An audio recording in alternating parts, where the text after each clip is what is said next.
Bonjour à tous. 안녕하세요, 여러분. 자, 오늘 벌써 16강 시간 됐는데요. 오늘 배우실 내용은 관계대명사. 그래서 pronom relatif라고 하는 관계대명사에서 대해서 배워볼 텐데요. 관계대명사는 불어에서는 조금 복잡해서 여러 가지가 있는데요.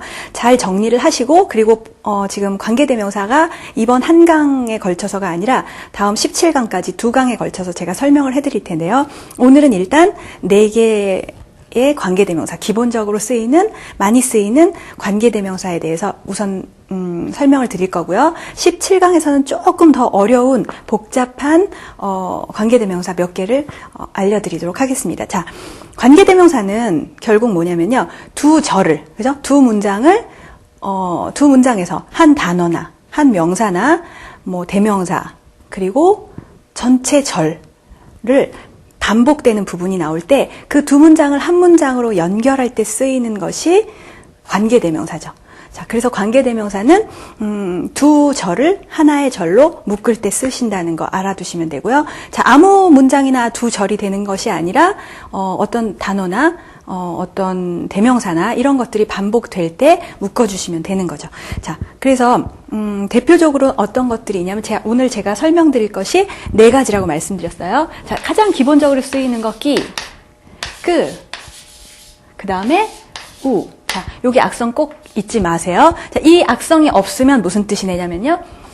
자, 무엇 할 때 또는이라는 접속사가 되거든요. 자, 그런데 이렇게 붙여주시면 의문 형용사나 자, 이렇게 관계대명사가 되는 거죠. 자, 의문사로 쓰일 때는 자, 의문 형용사가 아니라 의문사죠. 자, 의문사로 쓰일 때는 언젠가요? 자, 어디에 있습니까? 이런 뜻으로 할 때 우에 라 포스타 하면 우체국이 어디입니까? 라는 표현으로 쓸 수 있겠죠. 자, 여기서는 의문사가 아니라 관계대명사로 쓰인 거예요. 형태가 같은 것들이 몇 개가 나오기 때문에 불어는 공부하시다가 굉장히 혼돈이 되시는 부분이 많을 텐데 하나하나 나올 때마다 정리 잘 해두시면 문제가 없을 거라고 생각이 들고요. 자, 마지막은 동.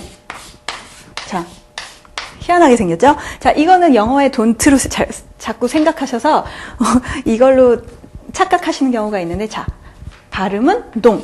끝에 때 발음은 하지 마시고요. 동 이렇게 읽어주시면 되겠습니다. 자, 일단 제가 하나하나 예문을 들기 전에 대략적으로 4가지의 다른 점을 이제 알려드릴 텐데요. 자, 끼의 경우는 두 절을 사용할 때요. 자, 반복되는 명사나 대명사 절이 다른 한 문장에서 주어의 역할을 할 때, 자, 주어의 역할을 할 때요. 주어의 역할을 할 때 그 반복되는 단어를 반복하지 않고요. 그 대신에 끼를 넣어주시는 거죠.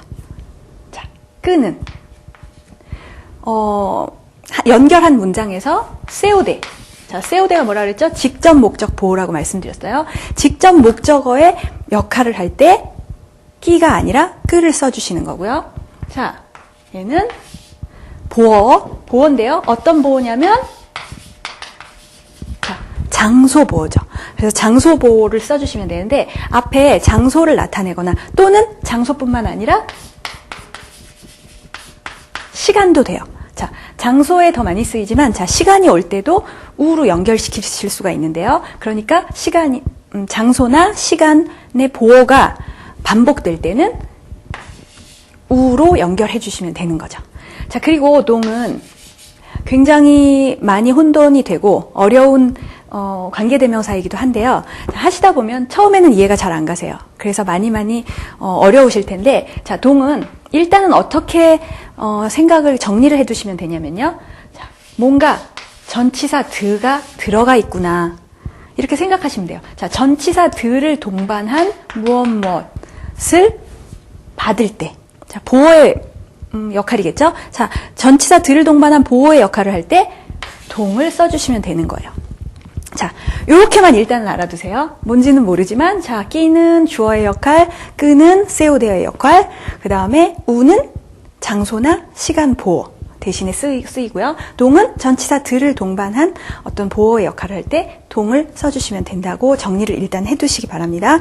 자, 이제부터는 하나하나 정리를 해드리면서 예문 들어드리면서 설명을 자세히 해드리도록 하겠습니다. 자, 먼저 끼. 가장 기본적인 것이기 때문에 자, 아까 끼와 끄는 꼭 알아두셔야 돼요. 지금 우나 동 같은 거는 조금 혼돈이 되실지도 모르는데, 자, 일단 끼와 끈은 확실하게 오늘 짚고 넘어가서 정리를 해두셔야지, 자, 17강에선 더 어려운 관계대명사를 공부하게 될 테니까요. 오늘 잘 정리해 두시기 바랍니다. 자, 예를 들어서, 거기 예문 보세요. 주어의 역할을 한다 그랬어요. 자, 두 문장이 있는데, 자, j'ai une amie, 여기다 써볼까요? 자, j'ai une amie. 자, 의가 없으면 남성형 해서 남자 친구고, 자, 의가 붙어서 여자 친구이기 때문에 관사 여성형으로 쓴 거죠. 자, j'ai une amie 하고요. 그 다음 또 하나의 문장은,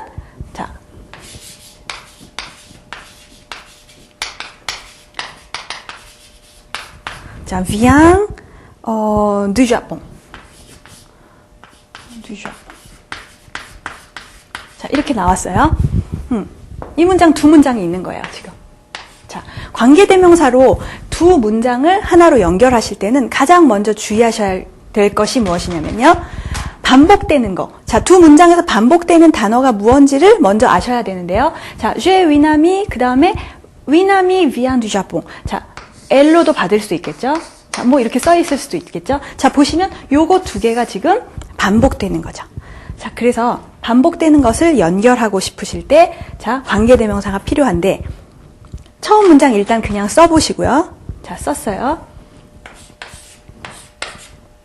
j'ai, 그 다음에 관계대명사라는 것은 뭐뭐뭐뭐 하는 사람, 뭐뭐뭐뭐 하는 무엇 해서, 자, 여기 앞에 위치한 명사가 선행사가 되겠죠. 자, 선행사라는 것은 관계대명사 앞에 놓여서 관계대명사 이후의 것으로부터 수식을 받는 뭐 단어나 대명사나 절 전체를 말하는 건데요. 그래서 그거 선행사라고 하는데, 자, 선행사는 항상 수식을 받기 때문에 정관사로 써주시는 게 더 좋아요. 그래서 위남이보다는 이렇게 써주시는 게 더 좋겠죠. 자, 그런 다음에 똑같은 게 반복이 돼요. 자, 여기까지는 그대로 첫 번째 문장 쓰시고요. 자, 두 번째 문장을 이제 합쳐야 되는데, 자, 요 단어가 반복됐죠. 자, 그럼 어떻게 하라고요? 반복되는 것을 끼나 끄나 우나 동으로 연결해 주셔야 되는데, 자, 두 번째 문장에서 연결하려는 문장에서, 자, 어떤 문장 역할을 하냐면요. 자, 여기서 뭘까요? 요거는 동사고, 그죠? 얘가 주어겠죠. 자, 두 번째 문장에서 주어의 역할을 하기 때문에, 자, 주어의 역할을 하는 관계대명사를 대신 넣어주셔야 돼요. 그래서 여기다가 끼 넣으시고요. 그 다음에 이 뒤에 문장을 그대로 써주시면 돼요. 이렇게. 자, 그러면 어떤 식으로 해석을 하시면 되냐면요. 자, 여기서 그냥 따로따로 나는 친구가 하나 있는데, 친구가 하나 있고요. 그 친구는 일본에서 왔대요. 자, 일본 출신이래요. 자, 그 다음 j'ai l'ami qui vient du Japon 하면, 자, 일본에서 온 친구, 일본 출신의 친구가 있는 거죠. 그죠? 자, 이렇게 연결하시면 되는데, 그래서 여기서 주의하실 것은 끼 다음에는요, 절대로 주어가 못 오겠죠. 그렇죠? 항상 그 다음에 따라오는 것은 동사여야 되는 거죠. 왜냐하면 끼 자체가 주어의 역할을 하기 때문에. 그래서 끼 다음에는 항상 동사가 오게 되는 거예요. 자, 첫 번째로 반복되는 것을 찾으시고요. 자, 연결할 문장에서 어떤 역할을 하는지, 문장 내에서 어떤 역할을 하는지를 먼저 찾으신 다음에 이 문장에서 지금 주어의 역할을 했으면, 자, 여기다가 끼를 넣어주시면 되는 거예요. 자, 다시 한번 그 문장 보세요. 자, j'ai une amie, elle vient du Japon 하면, 다시 말해서 j'ai l'ami qui vient du Japon 이렇게 된다는 거죠. 자, 또 하나 해볼까요? 거기 그냥 이제 칠판에다 쓰지 않고 보시겠습니다. Je connais Philippe. 그죠? 자, 그 다음 문장은 Il habite à Paris. 자, 두 문장이 있는데 제일 처음에 제가 뭘 하라고 했나요? 두 문장을 연결하려면 반복되는 부분에다가 체크를 해 놓으셔야 돼요. 자, 표시를 해 놓으셔야 되는데, 자, 반복되는 부분이 뭐죠? 필립과, 그렇죠, 일이죠. 대명사로 받았죠? 필립과 일이에요. 자, 그러면 거기다가 동그라미를 쳐 놓으시고요. 그러면 je connais 하면 connaître 동사로 알다죠. 자, 나는 필립을 알아요. 두 번째 문장은 그는 파리에 살아요. 자, 그럼 어떻게 연결하시면 되냐면 나는 파리에 살고 있는 필립을 아는 거죠. 자, 그럴 때 두 번째 문장에서 필립이 주어의 역할을 하기 때문에 반복하지 않고 대신에 주어의 역할을 하는 관계대명사 끼를 넣어주셔서 연결하시면 되는 거예요. 그래서 지금 문장 Je connais Philippe qui habite à Paris 이렇게 연결하시면 되겠죠. 자, 여기서도 끼가 주어의 역할을 하기 때문에 당연히 주어가 오면 안 되고요. 뒤에 habite 동사가 왔죠. 자, 동사가 항상 따라온다는 거 이해하시면 되겠습니다. 자, 두 번째로 넘어가서요. 자, 끼는 정리가 빨리 되실 거예요. 그래도 관계대명사 중에서 가장 쉬운 거니까요. 자, 두 번째로 넘어가겠습니다. 여기 지우고요. 두 번째 끄는 제가 뭐라고 말씀드렸냐면 끄는 세우대의 역할을 한다 그랬어요. 자, 끼는 수주의 역할을 한다 그랬죠. 자, 주어의 역할을 하는데 끄는 세우대의 역할을 한다 그랬어요. 자, 그러면 어떻게 되냐면 두 문장에서 반복되는 단어를 줄을 그으시고요. 그 다음에 그 반복되는 그 단어에서 그 다음 문장에서 연결되려는 문장에서 그 문장 내에서 어떤 역할을 하는지를 파악을 해야 되는 거죠.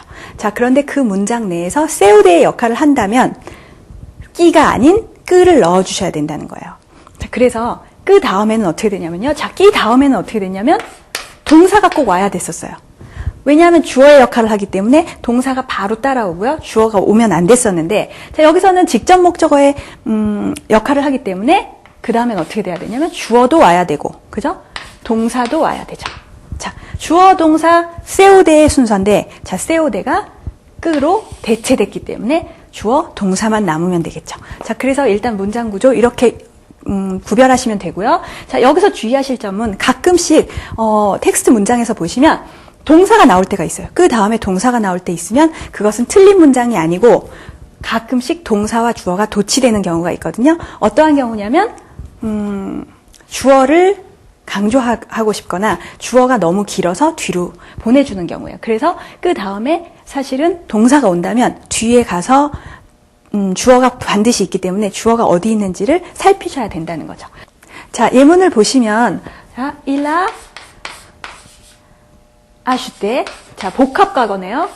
그래서 그는 샀대요. 뭐를 샀냐면 까나페를 샀는데 제가 관계대명사로 이어줄 때는 정관사 쓰시는 게 좋다고 그랬죠. 자, 그래서 까나페 쓰시고요. 까나페는 침대를 겸용할 수 있는 소파를 얘기하는데요. 자, 뭐 여러분들이 드시는 카나페 뭐 들어보셨죠? 자, 카나페는 다른 뜻이겠죠. 자, 비스켓이나 빵 위에다가 여러 가지 재료를 조금씩 올려서 먹는 술안주겠죠. 자, 그 다음에 문장이 뭐였냐면, 자, je trouve.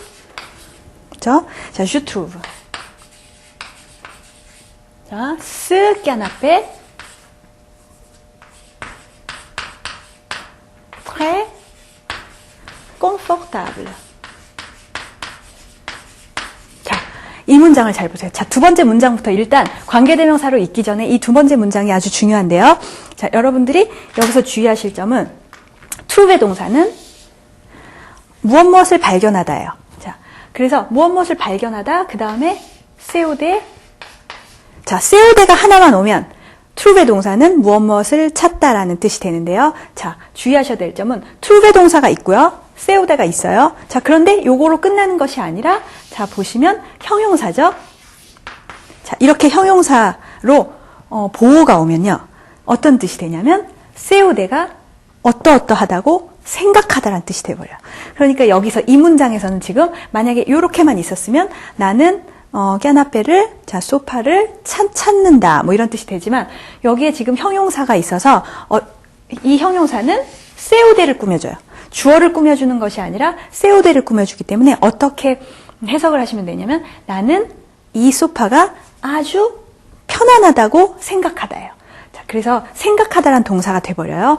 세우대 다음에 또 형용사가 오면요. 자, 그래서 지금은 이렇게 됐는데 그러면 요것과 여기 연결 안 했을 때는 지금 예문에 엉이라고 써 있죠. 일단 엉이라고 써 있어요.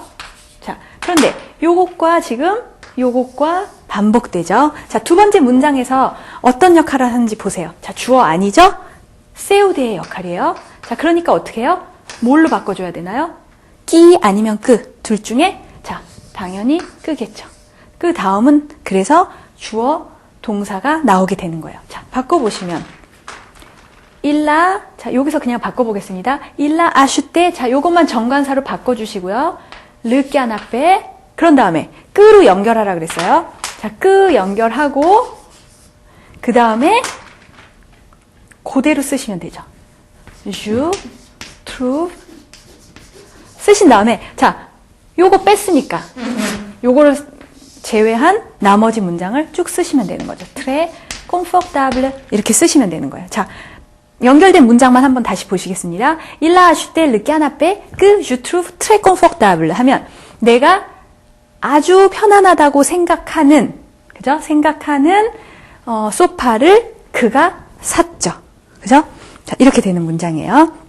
그래서 il a acheté le canapé que je trouve très confortable 이렇게 연결해 주시면 되는 거예요. 자, 두 번째 문장은 je dis le livre qu'il m'a offert hier 도 마찬가지로 livre 동사가 livre 명사가 지금 반복되었기 때문에 livre를 연결해 주는데 두 번째 문장에서 세우드의 역할을 하기 때문에 끼가 아닌 끄로 연결해서 자, 일이라는 주어와 종속절의 주어와 축약이 됐죠. 그래서 qu'il m'a offert hier 하면 어제 나에게 선물해줬던 책을 나는 읽는다. 이런 식으로 해석하시면 되겠습니다.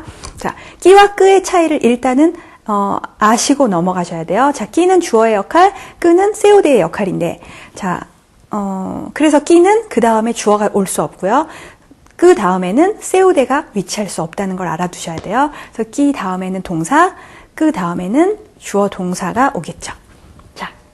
여기까지 정리하시고 그 다음으로 넘어갈게요. 자, 그 다음은 지금 우에 대해서 배워볼 텐데요.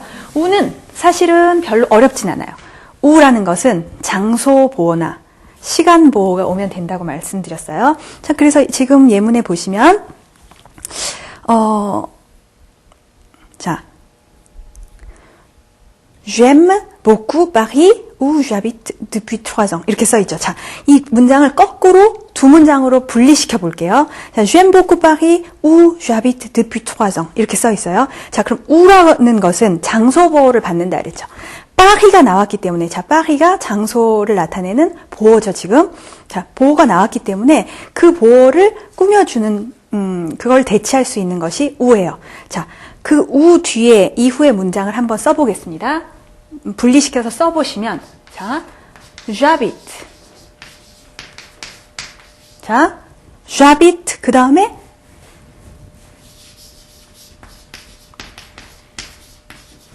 자, depuis 는 언제 이래로 이런 뜻이니까, 자, 3년 전부터 살았대요. 자, 아까 여기 우로 연결됐었죠? 자, 우는 어떻게 되는 거냐면 장소 보호니까 뭘로 받아야 되냐면, 파리겠죠. 자, 이 파리 대신에 받은 것이 우가 되는 거예요. 그래서 두 문장을 연결했더니, 자, 두 문장을 분리시켜보면, j'aime beaucoup Paris, 나는 파리를 아주 좋아해요. 자, 두 번째 문장은, j'habite à Paris depuis 3 ans 해서 3년 전부터 나는 파리에서 살아요. 이 두 문장을 연결하면, 지금 파리라는 것이, 반복됐기 때문에, 자, 여기서는 j'habite 하고, 파리가 세우대가 될 수는 없어요. 자, 물론 전치사를 빼고 아비테 동사는 전치사를 빼고 쓸 수도 있지만 도시가 나오면 아비테 동사, 살다 동사는 전치사 아를 쓰는 것이 일반적이기 때문에 자, 이 문장에서는 장소 보호로밖에 쓰일 수 없는 거죠. 그래서 장소 보호이기 때문에 끄가 아닌 우로 연결시켜 주셔야 되는 거죠. 자, 끄는 세우대의 역할, 우는 장소 보호의 역할이에요. 그래서 아파리를 대신 받아서 우로 연결시켜 주시면 되는 거예요. 자, 여기서 조심하셔야 될 게 뭐냐면, 자, 예를 들어서, 자, 이 문장이랑은 달라요. J'aime Paris. 자, 그 다음에 또 어떤 문장이 있냐면, Paris,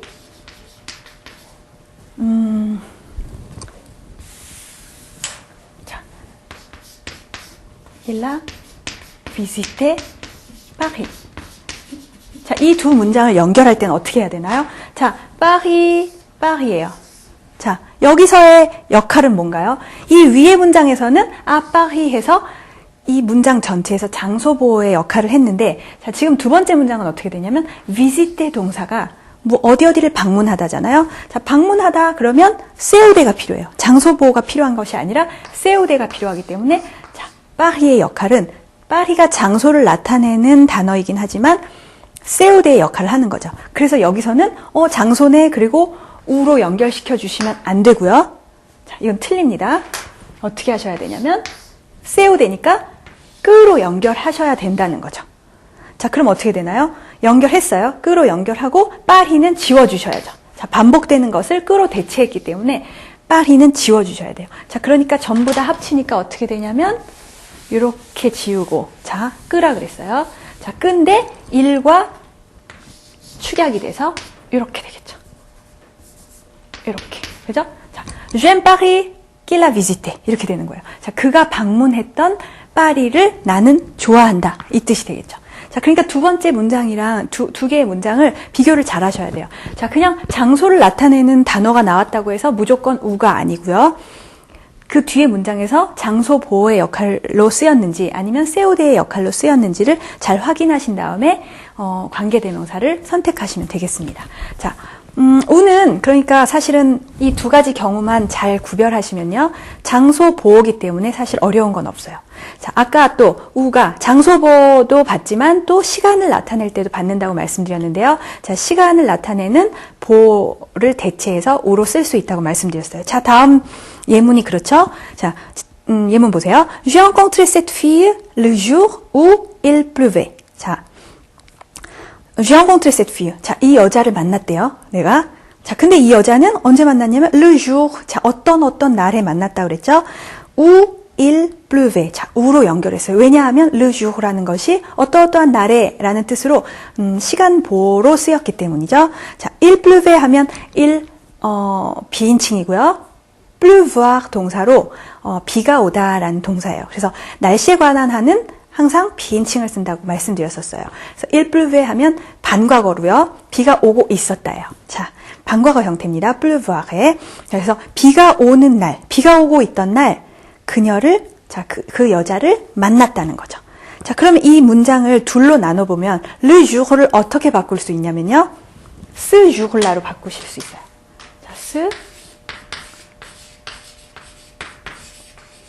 자, ce jour-la로 바꾸시면 돼요. 보호로 쓰일 때는 ce jour 이렇게 쓰기보다는 그날, 그래서 라를 더 붙여주시면 되겠습니다. 두 문장으로 나눠볼게요. J'ai rencontré cette fille ce jour-là. 그죠? 그 다음에 ce jour-là, il pleuvait. 이렇게 두 문장을 만드시면 되겠죠. 자, 나는 그날 이 여자를 만났는데 그날 비가 오고 있었다. 이렇게 만드시면 되겠죠. 자, 그래서 장소 보호로도 쓰이고 시간 보호로도 쓰일 수 있는 것이 관계대명사 우라는 것도 알아두시면 되겠습니다. 자, 이제 마지막으로 동 남았는데요. 자, 끼는 주어의 역할, 끄는 세우대의 역할, 우는 장소 보호의 역할이거나 시간 보호의 역할이라고 말씀드렸어요. 자, 이제 마지막. 자, 동에 대해서 배울 텐데, 자, 동이 지금 가장 까다롭다고 말씀드렸어요. 그죠? 자, 동은 아까 뭐라 그랬죠? 아무튼 전치사 들을 포함하고 있는 보호를 받을 때예요. 자, 예문 보세요. 동 같은 거는 그래서 예문을 하나 머릿속에 넣어두시면 훨씬 쉬워질 수 있는데 동을 사용하는 몇 가지 동사들이 따로 있거든요. 자, 여기서 보시면 자, 동은 지금 끼, 끄, 우, 동은 전부 다 남성, 여성, 뭐 복수에 관계되지 않고요. 그냥 쓰시면 되고요. 자, 동 지금 하나 문장 보시면 Elle a acheté le frigo dont elle a besoin 이렇게 나오죠. 자, 두 문장으로 나눠볼게요. Elle a acheté le frigo. 자, 프리고는요. 냉장고란 뜻인데 réfrigérateur라는 냉장고라는 단어가 있는데 너무 기니까 회화에서는 이 프리고라는 단어를 잘 사용하거든요. 프리고가 옛날에 그 냉장고 상표였대요. 그래서 상표를 대신해서 프리고가 냉장고로 지금 많이 쓰이고 있어요. 짧고 간단하기 때문에. 자, 그녀는 냉장고를 샀대요. 자, 그 다음 거 dont elle a besoin. 자, dont elle a besoin 이렇게 써 있는데 여기 문장이 있고요. elle a besoin. 왜 동이 됐냐면요. 이상하죠? 지금 le frigo를 받은 건데 지금 분명히 le frigo를 받았을 텐데 자, 여기 le frigo가 사실은 들어가야 되죠. 이 동이라는 것을 빼면요. 그죠? 그런데 동은 언제 쓴다 그랬냐면 전치사 드가 하여튼 있다 그랬어요. 자, 그러니까 여기에 전치사 드가 있는 거죠. 왜 그런가 했더니 avoir besoin de는 수거예요. avoir besoin de 하면요. 자, 동사 원형으로 쓰겠습니다. avoir besoin de 하면 무엇이 필요하다라는 수거예요. 자, 그리고요. 또 하나는 이렇게 연음해서 읽어주세요. donc tel a besoin 이렇게 하셔야 돼요. 자, donc tel a besoin까지였죠. 자, 이렇게 썼는데 두 문장으로 나누면 요거를 지우는 대신에 얘를 가져와야겠죠. 그래서 elle a besoin 이건데, 자, 여기서 뭐가 잘못됐죠? 요거 배운 거 기억나세요? 전치사 드와 정관사 르는 이렇게 같이 쓸 수 없다고 말씀드렸었어요. 자, 전치사 드와 정관사 르는 어떻게 써야 되냐면 뒤로 써야 된다고 말씀드렸었어요. 자, 그래서 얘는 뒤로 바뀌어야겠죠. 그럼 어떻게 되나요? Elle a besoin du frigo 이렇게 되겠죠. 자, 이런 식으로 써주시면 되는 거예요. 그래서 지금 동은 왜 쓰였냐면 자, avoir besoin de, 자, avoir besoin 이 수거에서는 할 수 없이 드를 동반해야 되는 거예요. 수거기 때문에 자, 그냥 avoir besoin le frigo라고 쓸 수는 없는 거죠. 자, 만약에 드가 필요 없었다면 CO대로 받아서 끄를 쓰셨으면 됐는데 자, 여기서는 avoir besoin de 그리고 le frigo가 들어가야 되기 때문에 전치사 드를 동반한 것은 끄로 받지 못하고 동이 된다는 거 알아두셔야 돼요. 조금 처음에는 지금 많이 난해하실 텐데 자, 일단은 전치사 드가 항상 들어간다는 것을 염두에 두시고요. 그래서 이 동사의 성격이나 아니면 수거 같은 것을 아셔야 되겠죠. 자, 그래서 이렇게 정리를 하시면 되고요. 하나 예문 더 보겠습니다. 자, je connais Philippe. 자, 그리고 동은요, 세 가지 용법이 있는데요. 자, 이렇게 동사의 보호의 역할, 그죠? avoir besoin de 해서 동사의 보호의 역할이 될 수도 있고요. 자, 동사의 보호로 쓰였죠? 자, 또 하나는 명사의 보호가 될 수 있는데, 자, 다음 문장이 명사의 보호로 쓰인 거죠. 자, je connais Philippe, dont la mère est médecin. 자, 이게 무슨 뜻일까요? 나는 필립을 아는데, 자, dont la mère. 여기서는 뭘 받았을까요? est médecin이에요. 자, 엄마가 의사래요. 자, 그 뜻은 필립의 엄마가 의사라는 뜻이죠. 그래서 동은 무엇을 받았냐면요. La mère, 두 번째 문장 바꿔보겠습니다. La mère de Philippe est médecin이죠. 그래서 동은 de Philippe을 받고 있는 거예요. 그래서 명사의 보호 역할을 해서 동으로 받았고요. 자, 마지막으로 형용사의 보호로 쓰일 수 있는데요. 자, 문장 보세요. Voici la jeune fille dont il est amoureux. 자, 여기에 젊은 아가씨가 있습니다. 했죠? 그 다음 문장은 dont 한 다음에 il est amoureux. 자, être amoureux de. 이 문장도 수거예요. 그래서 할 수 없이 알아두셔야 돼요. être 동사의 보호로 쓰인 거죠. être amoureux de la jeune fille예요. 그래서 이렇게 형용사의 보호로 받아서 여러분들이 사용하시면 되고요. 그리고 그래서 동이 쓰였다는 거 알아두시면 되겠습니다. être amoureux de quelqu'un 하면 누구누구한테 사랑에 빠져 있다는 수거가 되겠습니다. 자, 그리고요. 또 한 가지 특이한 용법이 있는데 그것은 뭐냐면요. Il y a 30 étudiants dont 10 coréens 이렇게 써 있죠. 자, 이 뜻은 뭐냐면 문장이 아니죠. 동 다음에 이렇게 명사만 오면 어떤 뜻이 되냐면 숫자가 나왔을 때 30명 중에 10명은 한국 사람이에요. 이런 뜻도 될 수 있는 특수한 경우가 있다는 거 알아두세요. 그러니까 지금 네 가지 용법이었죠. 자, 이렇게 알아두시면 되고요. 나머지 문제 중에 하나만 풀고 넘어가겠습니다. 자, 1번. J'ai mangé le chocolat mon ami m'a donné hier. 자, 여기서 끼가 들어갈까요? 끄가 들어갈까요? 우일까요? 동일까요? 여기서 내 친구가 나한테 어제 줬어요. 뭐를? 쇼콜라를. 자, 그래서 쇼콜라는 CO대로 쓰였기 때문에 이 문장에서는 끄가 들어가야 되겠죠. 자, 나머지 문제는 여러분들이 풀어보시고요. 자, 시간 관계상 여기서 마치도록 하겠는데요. 오늘 끼, 끄, 우, 동, 요 네 가지 관계대명사 확실하게 정리해 놓으시고요. 다음 시간에 약간 더 복잡한 관계대명사로 넘어가도록 하겠습니다. 특히 동 잘 정리해 두시기 바랍니다. 오늘 어려운 거 배우시느라고 수고하셨습니다. 다음 시간에 뵙겠습니다. Merci, à la prochaine.